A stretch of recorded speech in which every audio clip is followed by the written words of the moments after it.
Yo, greetings! I am Lies and I use she, her. And I am Scandal, and I use they, them. And let's play a game together! Let's start out beautifully with the death card. Yeah, the card on the right is cold and terrifying, but it's not an ending. Everything's cold, it's snowing. Oh. The card on the left, I can't understand. We could before. The card in the middle calls to me, demanding I listen. Alright. Okay, is that like the strength card? I don't know, I it looks what 10 cool. is. I have no idea what that one is. But the card, I can't understand it. Well, the thing is we chose it last time, and it wasn't that we couldn't understand it. It was just empty. Yeah.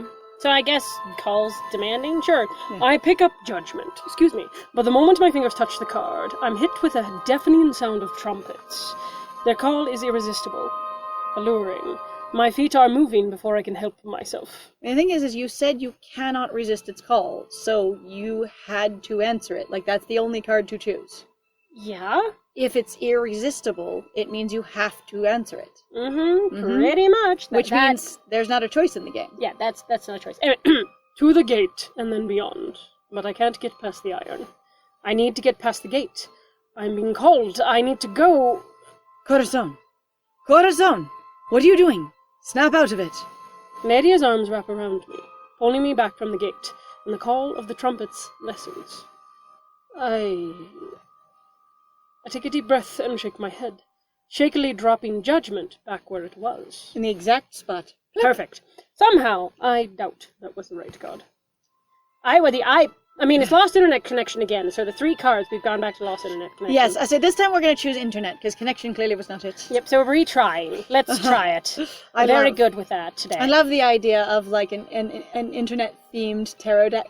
I know! It'd be so much fun. Oh, God. People doing, disconnect, reconnect your service, that sort of thing. Oh, God, that would be so fascinating. Wi-Fi. So I feel like the only other thing, since that card completely confuses you, so the Fool's just nothing. I guess just death. So I guess so. I pick up Death. The card is silent and cold, and as I contemplate it, I realize the answer. Death is about change, transformation, an ending that leads to a new beginning. So you're going to climb into the grave. Yep. I step into the empty grave and lie down. It's just the right size for me. I guess it's not very deep if you can just step into it instead of fall into it. This hole was made for me. It was made for me! Made for me! Yes. Corazon. She looks down at you in the grave. You're lying on the ground the same way you met her here in the realm in the first place. Except for last time it was covered in ash, and this time probably dirt. Right. I trust that you know what you're doing. I close my eyes, and her voice fades to a distant murmur, because that means that she kept talking. Yes. Just so you know. Okay, so one thing I find to be interesting sometimes was when people use that, and you're like, but they stopped talking. That didn't sound like there was anything they were really continuing to say.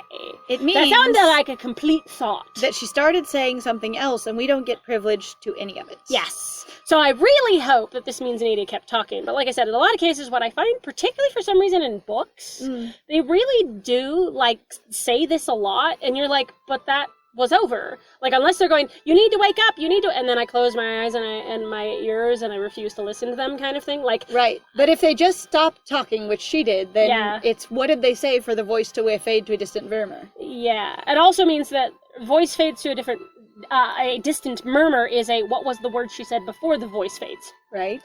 While it's fading, what is she saying? Right, what is she saying? When I sit up again, the graveyard is blanketed by fog. I can still see Nadia, but her shape is faded, indistinct. I drift through the cemetery and to the locked gate. When I reach out, my intangible fingers pass through. Oh. I have become Bod. I have the gift of the graveyard. I also left my body in that grave. And Nadia's just watching your corpse now, it's fine. Pretty much. You know what's funny? We lost our body back in the real world, and now we've taken lost our spirit body. Our spirit body and gotten out of that. How many layers is there? How many layers of body? Sheds another skin. It's Inception. It is. It really is. We got to another layer of dream. Yeah, we really have. As soon as I pass through the gate, the fog disappears, and my feet touch solid ground again. From the side of the gate, I can see a simple mechanism holding the gate shut. I unlock it, and the gate groans as it opens. Corazon! Nadia rushes to me and wraps me in her arms, holding me tight. Did your body disappear from in the grave? I was actually just going to ask that, going, so did body go poof, and then you went over here, so you didn't actually leave a body, a form behind, you just disappeared? Or did you leave a body there and then it disappeared when you unlocked the gate and rejoined you? Uh-huh.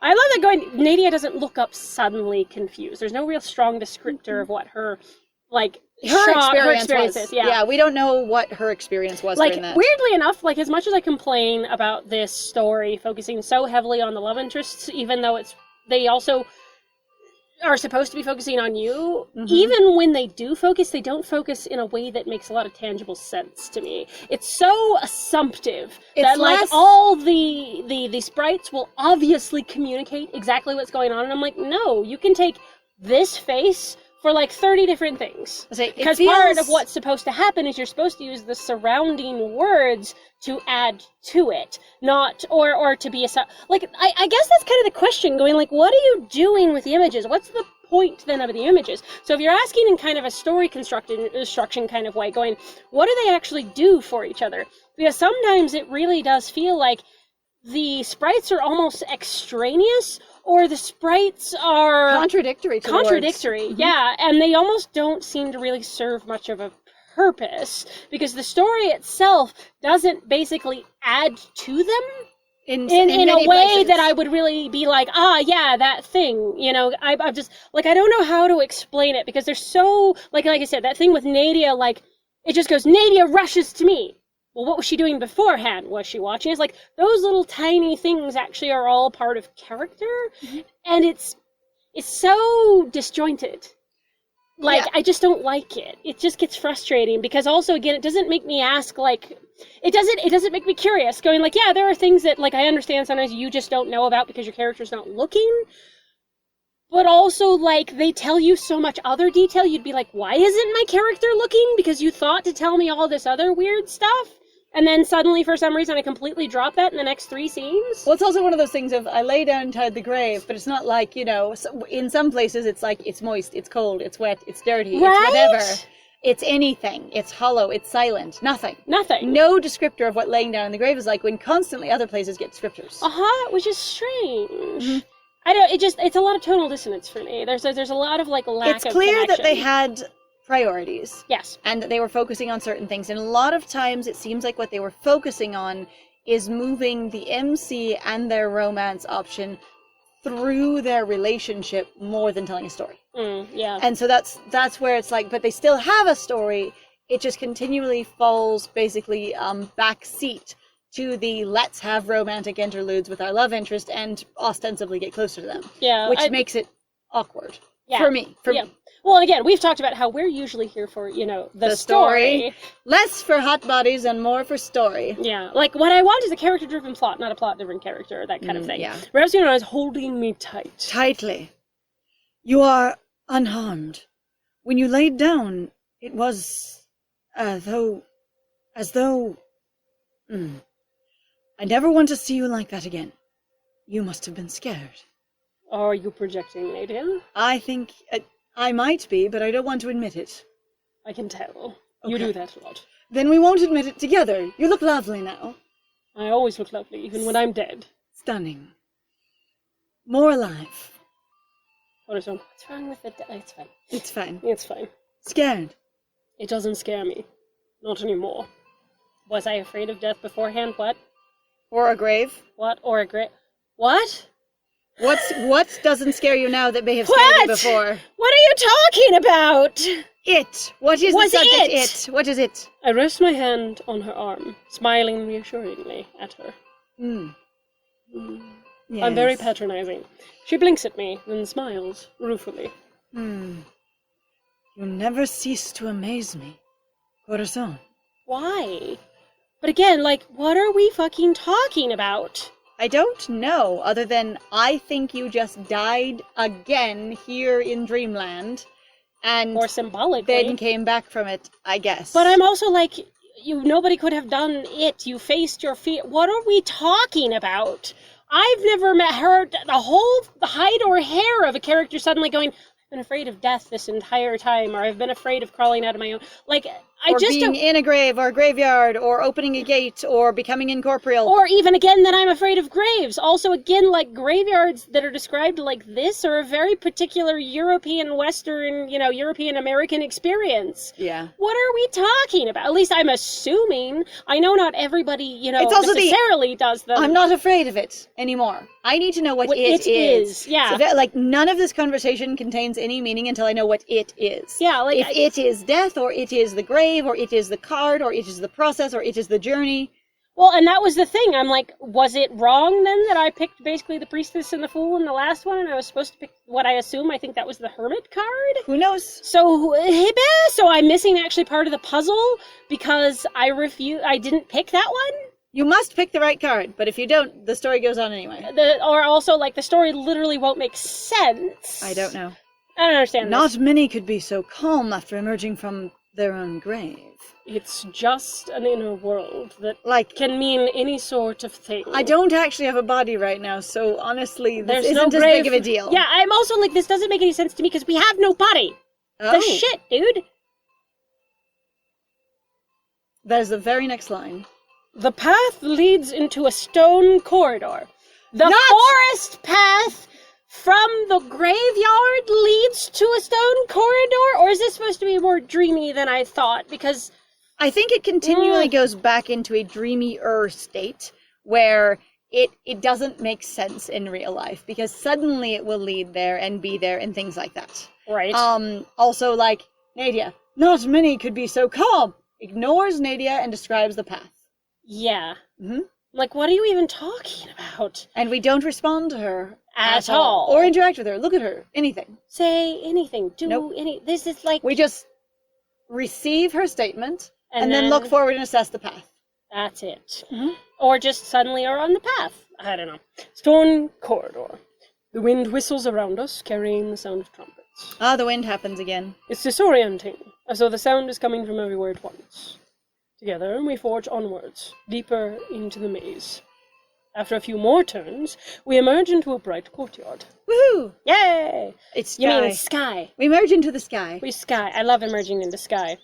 The wind and horns go quiet, and I can finally hear again. We had no conversations during this time, and it was actually loud that time. And it was also so loud that we couldn't even talk to each other, even though we clearly talked to each other through a raging windstorm. Last time, but there weren't horns as well, I guess. They didn't even mention wind this time. No, they said there was wind. The wind is blowing, there's wind and right, horns. wind and horns. Yeah. I'm just like, what? Okay, I'm fine. This is just weird. Mm-hmm. Finally here again. I did actually tap you. I'm Try afraid to again. tap you again. Poink. Okay. Moss and ivy climb the walls, and trees line the courtyard. Above us is a square of sunny blue sky, except that looks like a lot of clouds. So I'm not sure that I would believe you that it's just sunny blue sky. Of a It looks like a partially cloudy daytime sky. Partially cloudy, sunny blue sky. Yes. Like, that's what I would do. On one side of the courtyard, a waterfall cascades from the sky, splashing into a deep pool. All right. At the other end of the courtyard, a doorway leads onward. When I approach the doorway, I can hear the wind and horns still echoing through the halls. But it can't reach the courtyard. Okay. There's burbs in here. I was going to be like, and then there are two people that show up at the doors, and one of them goes, one of us always tells the truth, and one of us always lies. Okay, so, like, for me, I just solidly, like, if you're in one of those puzzles, ask one of them a question that's visibly obvious about the other one. Yes. If they tell you the truth, done. If they do not, done. You have the answer either way. Yes. It's actually really, really, really simple. Mm-hmm. Do they have eyeballs? Mm-hmm. Like... On the other hand, if they say, you have to ask us the way, right. then you're like, I don't want to ask you the way. But if you both say that, then, and one of you's telling the truth and one of you's lying, then I don't actually have to ask you the way. Nope. Because one of you's lying. But it can't reach the courtyard. Nadia looks right at me, determination in her face. Time to go for a swim. Ha! Oh, no. You did call it. You're kidding. Before we continue, we should take a break. You deserve one. This is my journey, Nadia. Not yours. You're projecting again. You're the one who always wants breaks and to stop doing things. Corazon wants to keep doing things and not stop. Yes, actually. No. I cannot solve these puzzles for you, but I can take care of you, if you let me. Corazon, I don't need taking care of. What takes care of me is finishing this journey to get my body back. Yes, because right now I'm not actually tired, I'm not actually winded, I am an experience. Because I don't have actually a body right now either. Which is what I'm trying to solve! And so taking care of me is... You cannot take care of Corazon by stopping them from getting their body back. That is not caretaking. Disagree. Besides, we're all dirty from this wretched maze. Corazon, oh look at that, it's gone. Uh-huh. Oh my god. She touches my cheek, her fingers coming away smeared with graveyard dirt. But it wasn't dirty in the grave. We would have described that, because we described all the other things. We really have, and it's fine. It's an excuse to have a romantic moment, and I don't care. Why don't we wash up?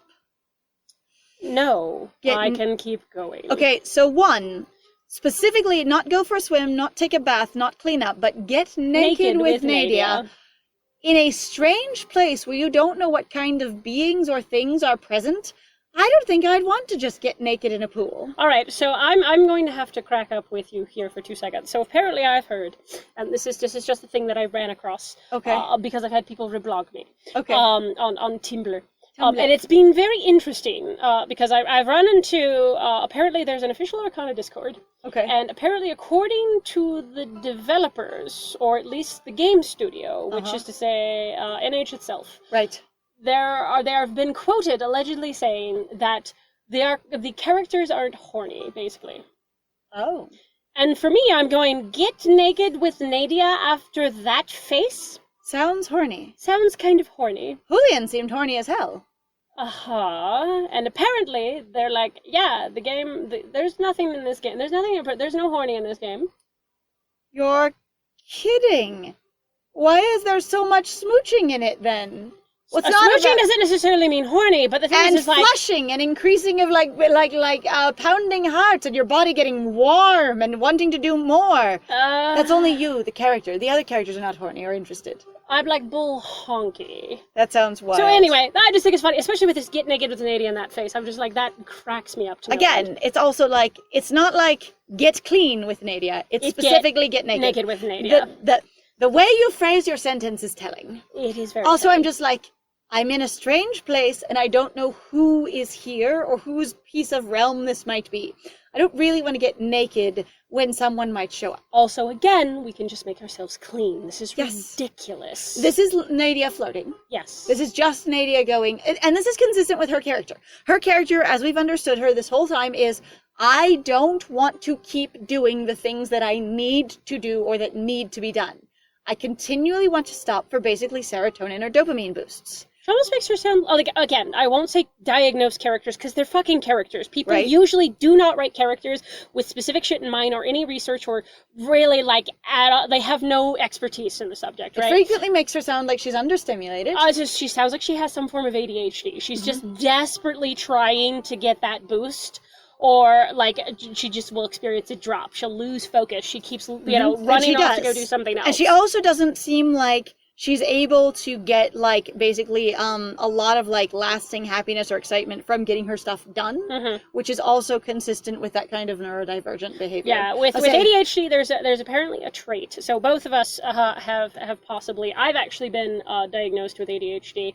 And my friend has been looking into it. My lovely friend lies here. But one of the things they talk about is specifically going, when you accomplish tasks, there's usually a thing where you can get a reward boost. Your brain basically goes, good job! Like, you finished something, you've done it. So you feel proud of yourself, you feel happy. You feel accomplished. I have struggled with that my whole fucking life. I have rarely ever felt accomplished about anything. I was gonna say, and one of the many bodies of possible symptoms along with ADHD is that you don't feel that way. Yeah. What I usually feel when I complete something is, I've got that off the checklist so I don't have to think about it anymore. That's a relief, and damn it, I have so much more to do. Yeah.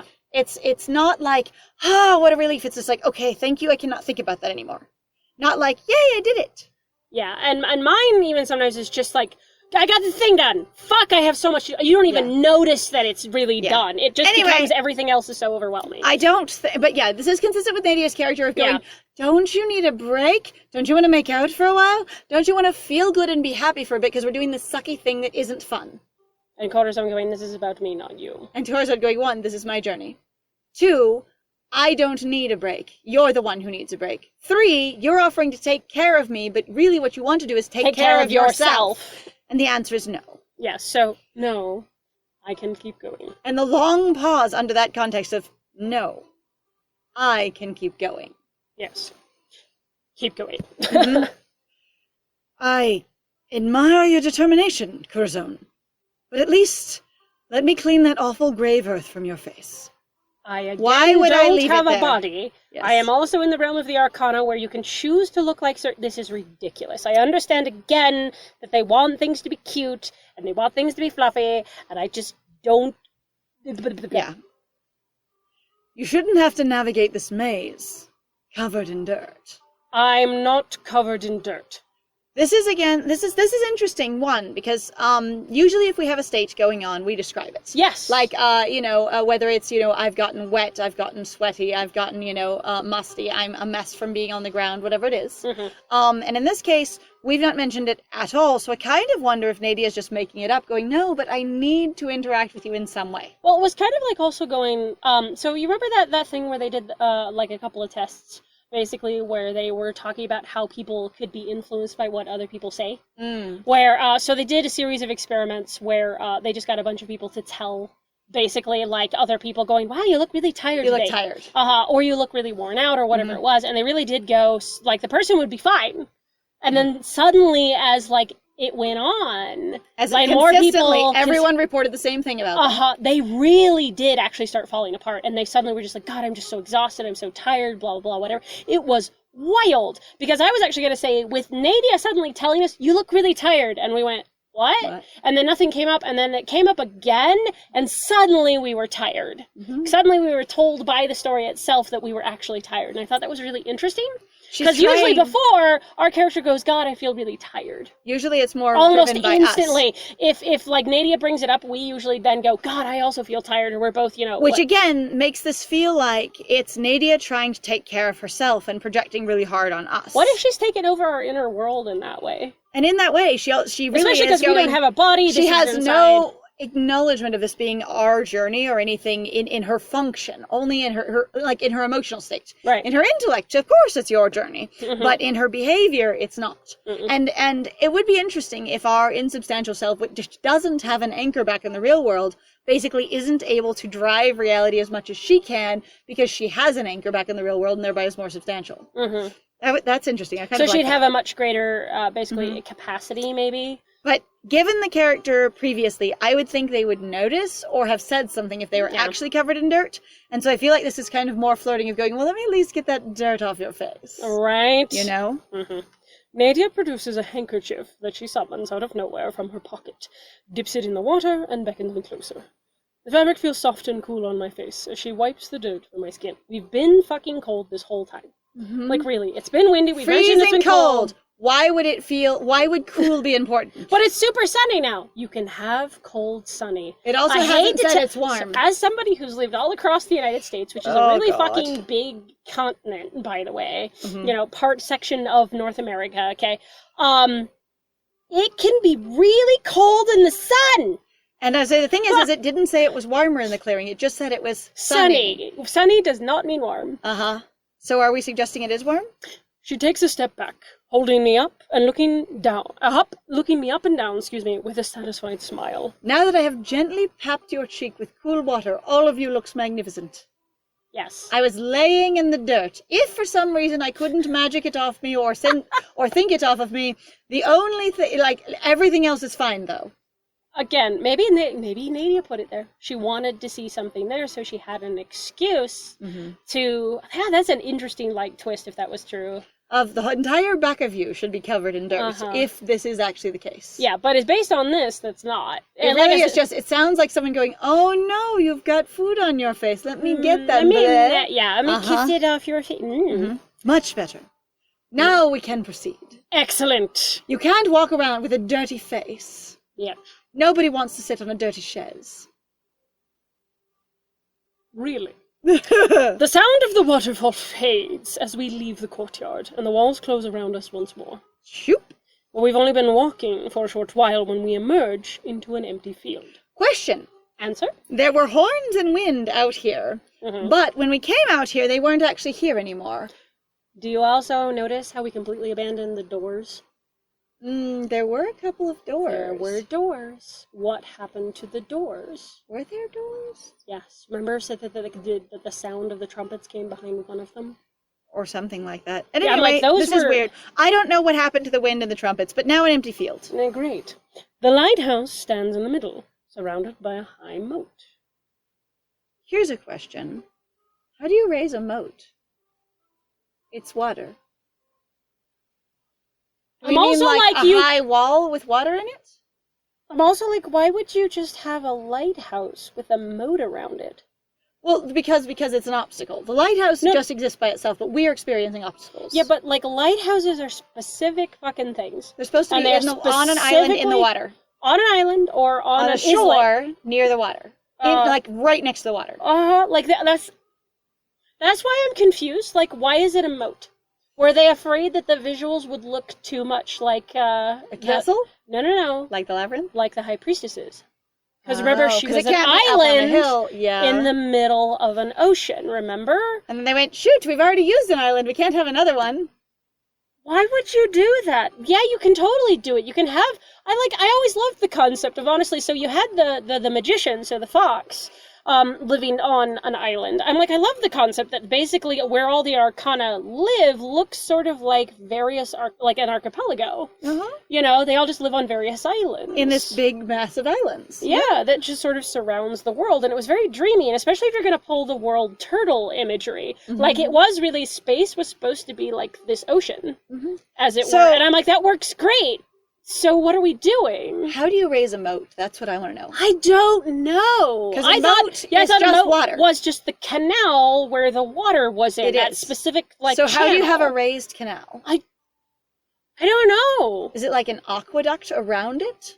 Like a cement sort of raised That structure? could look really cool, but that's not a moat, I think, in that I don't think it case. would be a moat anymore. I'm not sure. Like a circle of raised water inside of a structure? Yeah, you have to forgive me, I don't know much about architecture in that way. I'm gonna have to look up raised moats. That sounds really interesting. Yeah, I'm like, This I looks- kind of want to Google it. Too easy. Why? Did we really make it to the lighthouse? I mean, you haven't crossed the raised moat yet, which I assume you'd have to get up on and then across. Yeah? Let's find out. Also, there's a field. You might go through the field first. I know! I was about to say, everybody just suddenly focuses just on the lighthouse. You're like, look at this field There's in which still- I grow my fox. You need to find out whether or not it's empty. Yes. Do I have any fox here? I need to know. Like, it's important. The fox might kill us, you know? It's true. Alright, let's find out. Okay, actually, I ran into this really great thing where someone was talking about spoons as their energy source Right. in the spoon theory, and fucks as in their motivation. Okay, Right. And that energy and motivation are different things. And someone going, okay, so if I have spoons but I have no fucks, nothing's going to get done. Or if it is, it's going to be something I want to do, not something I need to do. Right. If I have fucks but no spoons, I'm going to desperately want to do things but have no energy to do so and be frustrated and sad and self-deprecating. Mhm. If I have both spoons and fucks, I will get so many good things done. And if I have neither, the day is over. Screw you. Yeah. As soon as our feet touch the field, the ground churns under our feet. Our surroundings transform into a battlefield. Stark white skeletons cover the ground as far as I can see. Or Question. red grass. Why do I have this in my path? I don't know. Because we don't have any battles. I want to associated tell with- you get to play whatever character you would like to play. You get to come up with your own ideas and everything else, so we don't tell you who you are. I mean, this sounds like you're very clearly being told This sounds that like you've this is- been on a battlefield before. Or this sounds like it's attached to Nadia, who insisted on coming with you. And the High Priestess is like, no, she really shouldn't do that. And now she's affecting your story. But that's also what we all theorized with Julian's route, was that actually that due to the fact that both of, like, that he was there, it all shifted to his story, basically, because we were like... You what had is to this? find your way through because it was your path, but it was all framed in his imagery. Which is a weird choice. I mean, still interesting, but I'm also like... Red field, white Red. skeletons, as far as I can see. Yeah, yes. It's fine. The sickly sweet smell of decay and the buzzing of beetles fills the air. I would not call the smell of, like, decaying Sweet. flesh sweet. Okay, so the thing is I've heard that over and over in books, over and over again. You know, the sweet smell of rot and decay. And the thing is like, I've been around compost, I've been around rotting bodies, I've been around rotted logs, none of it ever smells sweet to me. Yeah, I don't get it either at all. Like the only thing that smells sweet, if you will, is fermentation. Specifically, like, if you will, rotting sugar. Yes. Which is not Well, corpses. fermentation is a little bit different Which than is why I flat say out rotting. it's not straight out rotting. Yeah. Which is sort of like, you know, it's changing sugar. Yeah. But it is breaking down. Yeah. You know, and I'm just like, I don't know why people describe it as smelling sweet. I don't... Rotting meat does not smell sweet. Rotting flesh does not smell No, sweet in any experience I've ever had. Even if it's something basic, like you left lunch meat or ground beef or something in your fridge too long. Yeah, that's not and you pull it out sweet. and it smells rotten, there's no sweet. Yeah, I've never understood it either. So I don't know if it was a specific experience someone came up with at some point and now it's just a literary trope, but it's really strange to me. Yeah, it is unusual. I also wonder, like, okay, so a part of the reason I also wonder, like, in that vein of if it's a literary trope, is if people who did smell it, and due to the fact that you had such little exposure to, like, candies, sugars, sweets, processed foods, etc. things, to them, it smelled closer towards what would be considered sickly sweet. Right. You know, just overly saccharine in that way. But for us... It's not compared to what our diets are. Yeah, exactly. Like we still maintain going, yeah, that's what you say, because that's what is written in the literature. Right, exactly. That's how everybody writes it, right? This is how this... And that would be actually a really interesting sort of, like, I guess, trope examination, honestly. I'd love to see somebody go into that. So, the buzzing beetle fills the air. Beetle Julian runs across the way. Beetle Julian, if you haven't seen the first one, I'm so sorry, comes screaming through and collapses in a heap and buzzes to pieces in the middle of the field. Yes. Chains spring up out of the blood-stained ground and wrap around us, forcing us to kneel. Since when was the white bones litter everything? Is the ground blood-stained? It hasn't been mentioned before, but at any rate, it's okay. We're gonna have to kneel more in the next one. Nice. So we're gonna have to kneel until the time is right. Woo. So thank you very much, everybody, for joining us. We are not horny here at Lies and Scandal, so please feel free to like, comment, subscribe, interact with the video. It actually does a lot for us in regards to the YouTube algorithm. Oh God! Please feel free to check out our Ko-Fi, Patreon, and our Twitch. We have some links that we would love for you to check out. And I've been Scandal. And I have been Lies. And it was great playing with you. Bye!